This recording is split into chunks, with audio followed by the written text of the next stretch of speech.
രാത്രി 12:20 നമ്മളിന്ന് ലോഡായിട്ട് പോകുന്നത് യമന്റെ ബോർഡറിലേക്കാണ്. ഷറോറ നജറാൻ വഴിയാണ് പോകുന്നത്. ഇപ്പോൾ രാത്രി സമയം 12:20 തദീക്കിലെത്തിയിട്ടുണ്ട്. രാത്രി 2 മണിയായപ്പോൾ നമ്മൾ ദുർമലെത്തിയിട്ടുണ്ട്. ഇന്നലെ ദുർമലാണ് റെസ്റ്റ് എടുത്തത്. അത് കഴിഞ്ഞ ശേഷം 10 മണി നമ്മൾ വീണ്ടും സ്റ്റാർട്ടായി. ഇപ്പോൾ സമയം 20 ഈശയിലേക്ക് 465 കിലോമീറ്റർ. ബീഷ ടൗണ് കഴിഞ്ഞ് ഇപ്പോൾ സമയം 9:30 2:45 നമ്മൾ കമീസ് കഴിഞ്ഞ് ഇപ്പോൾ നജറാൻ റോഡിലേക്ക് ഇങ്ങനെ കയറി.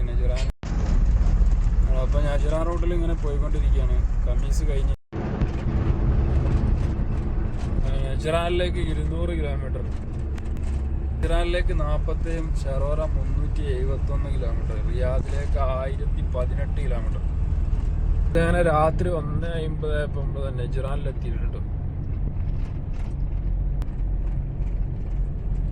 ഇതാണ് നജറാന് ടൗൺ കേട്ടോ. ഈ നജറാന് ടൗണിന്റെ ഇടതു ഭാഗത്തായിട്ട് ഇങ്ങനെ കാണാം ഒരു മല. അപ്പുറത്തെ സൈഡിൽ അവിടെയാണ് യമന്. യമനോട് ചേർന്ന് നിൽക്കുന്ന സ്ഥലമാണ് ഈ നജറാന്.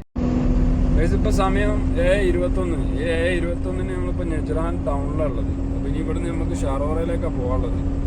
300 സംതിങ് കിലോമീറ്റർ ഉണ്ട് ഷറോറ. ഈ ഒരു റോഡ് ഷറോറയ്ക്ക് നേരെ പോകുന്ന റോഡാട്ടോ ഈ റോഡ്. ഇതിപ്പോൾ ഷറോറയിലേക്ക് പോകുന്ന റോഡാട്ടോ. ഈ റോഡിന്റെ റൈറ്റ് സൈഡിലാണ് യമന്. ഇവിടെ ഒരു വലിയ മല ഉണ്ട്. ആ മലന്റെ അപ്പുറത്താണ് യമൻ വരുന്നത്. സമയം 8:25 നമ്മൾ ഷറോറയിലേക്ക് 120 കിലോമീറ്റർ കേട്ടോ. ഇന്നലെ രാത്രി 12 മണിയായപ്പോൾ നമ്മൾ ഷറോറയിലെത്തിയിട്ടു. ഷറോറയിലെത്തുന്നതിൻ്റെ ഒരു 10 കിലോമീറ്റർ അപ്പുറം നമ്മൾ ഇന്നലെ റെസ്റ്റ് എടുത്തതിന് ശേഷം ഇപ്പം ഇന്ന് രാവിലെ 9:30 നമ്മൾ ഷറോറ ടൗണിലേക്ക് കയറുന്നത്. ഷറോറ ടൗണിൻ്റെ കാഴ്ച